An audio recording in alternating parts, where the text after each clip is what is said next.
Ngayong araw guys, habang nagdo-north loop nga pala kami, may natagpuan kaming isang napakagandang ilog dito sa Gabaldon, Nueva Ecija. Grabe, sobrang nakakapanindig balakubak yung view dito guys, para ka na rin nakarating sa Switzerland. Tignan nyo naman yung tanawin guys, parang sa painting nyo lang makikita. Kaya ano pang inihintay nyo? Halina, samahan nyo na naman kami ngayon guys sa mga gagawin namin ditong adventure. Isasama na naman namin kayo sa isa na namang walang kwenta, ngunit napakasayang nature trip. Let's go! What's up sa inyo mga itik? Ngayong araw guys, kasalukuyan pa nga rin pala namin ginagawa ang aming North Loop kasama ang aming camper van na si Lokbu. At ang destination nga pala namin ngayon guys ay nandito pa kami ngayon sa Gabaldon, Nueva Ecija. At habang papunta pa nga lang pala kami guys sa pupuntahan naming spot ay talaga nga naman busog na yung mga mata namin sa sobrang ganda ng tanawin dito. Tignan nyo naman guys, oh, sobrang ganda. Nakahakbang sa lupay para itong inaalon, nalulunod sa batibot ng mundo, sa kung ano na ba ang kaya mo. Ang ganda guys! Tignan nyo naman pre, parang painting. Parang sa painting walang makikita, no? Ang ganda.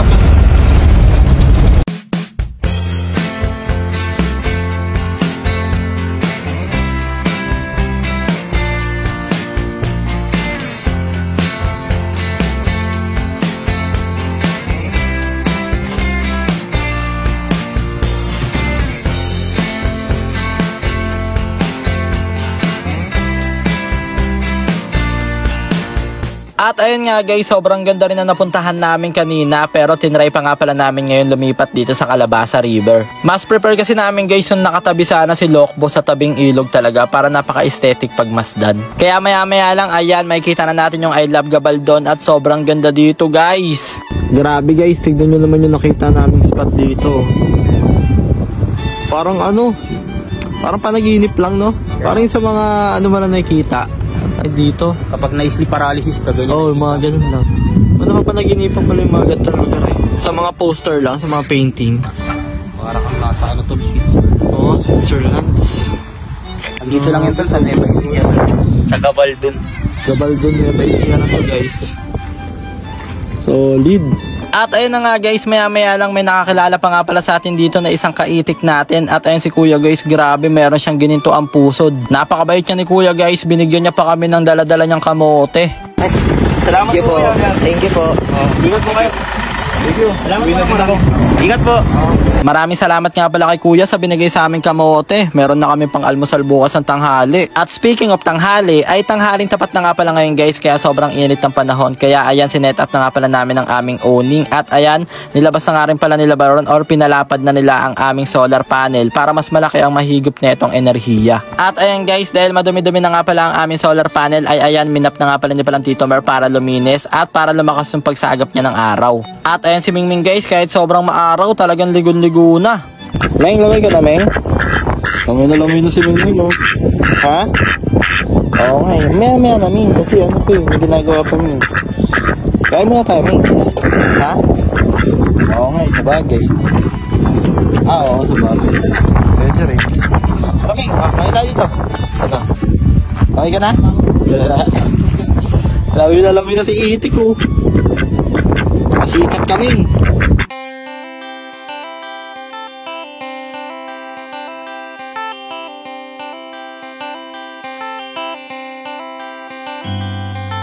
Woke up in dust and I knew what it was when the fire went up last night. Sirens turned on and the neighbors were gone. Should have left but we stayed inside. We can ration our things and make the best of it. Water the flames, defend the walls we're in. At ayun na nga guys, bago nga pala kami mag-swimming ngayon ay syempre magpe-prepare muna kami ngayon ng aming pananghalian. Kaya ayan, nagsaing na nga pala kami dito kay Lokbu. At syempre nagsaing lang kami guys ng sapat na 1/4 lang sa tag 36.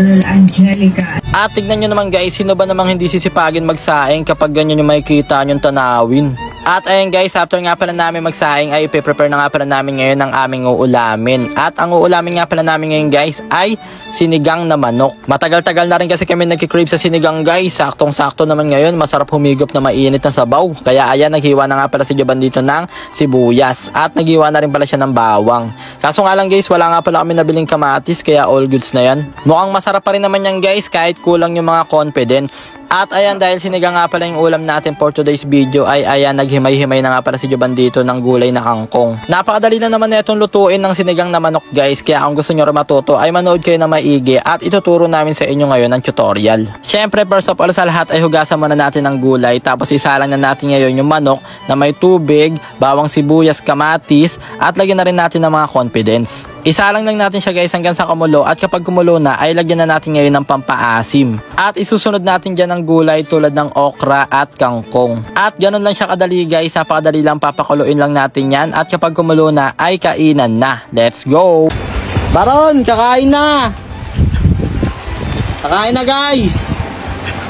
Grabe, talagang enjoy na enjoy si Barong kakalangoy dun guys. Partida, sabi pa nga pala ng taga rito guys, mas malinaw pa daw yan kung hindi umulan. Sa ngayon daw guys, medyo malabo yung tubig dahil kakatapos lang umulan. Pero kahit ganun pa man guys, grabe, sobrang ganda talaga ng tanawin dito, kaya talaga mag-e-enjoy ka. Kaya tignan nyo guys, ayun o, enjoy na enjoy kami kumain ngayon dito ng napakasarap na sinigang. Grabe, sobrang init ng sabaw. Sobrang solid, kaya tamang food trip na naman ng mga itik.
At ayun nga guys, medyo malakas nga pala yung current dito kaya hindi namin napalangoy si Mingming. Baka kasi tangayin si Itik guys, mahirap habulin kaya hindi siya nakapagpalutang-lutang ngayon na parang Pampers. Ito nga pala guys yung inilagay sa atin na cam up winch. Kaya magagamit natin yung kapag nakabalaw tayo. Tingnan natin guys kung gaano siya kahaba. Dalawang naggagapuhang lalaki ang humihila ngayon sa winch. Titignan natin guys kung kaya nilang anin yan. Gaano siya kahaba? Kaya lang.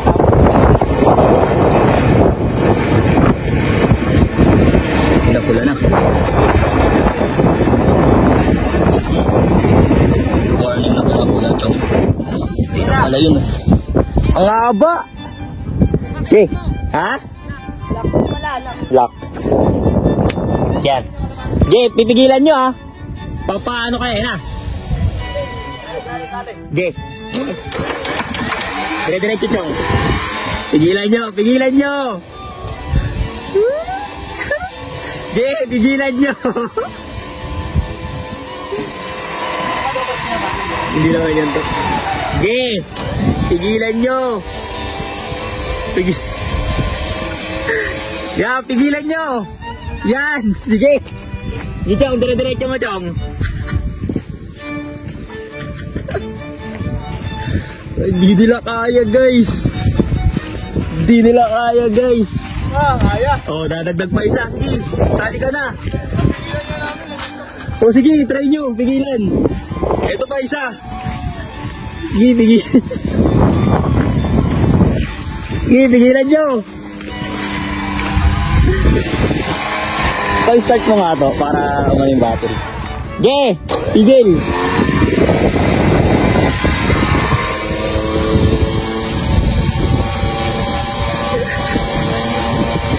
Pigilan nila.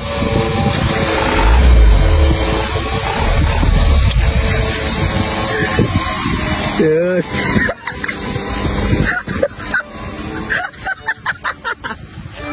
Tigilan mo, boy. Tigilan mo, boy. Sige. Try natin.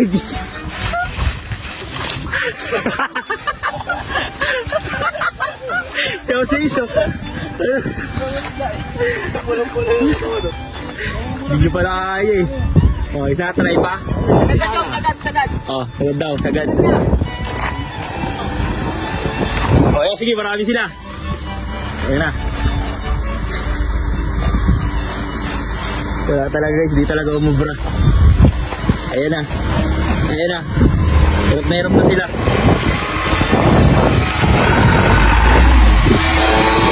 So, basic lang.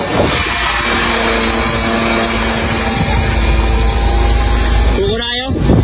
Suko na. Ang guys, 12 tons, so kaya niya. Kaya niya patake.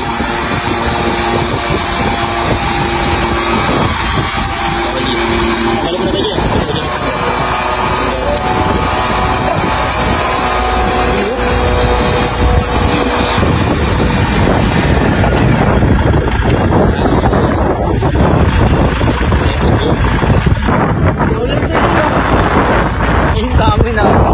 Ayun, naulan na dun guys.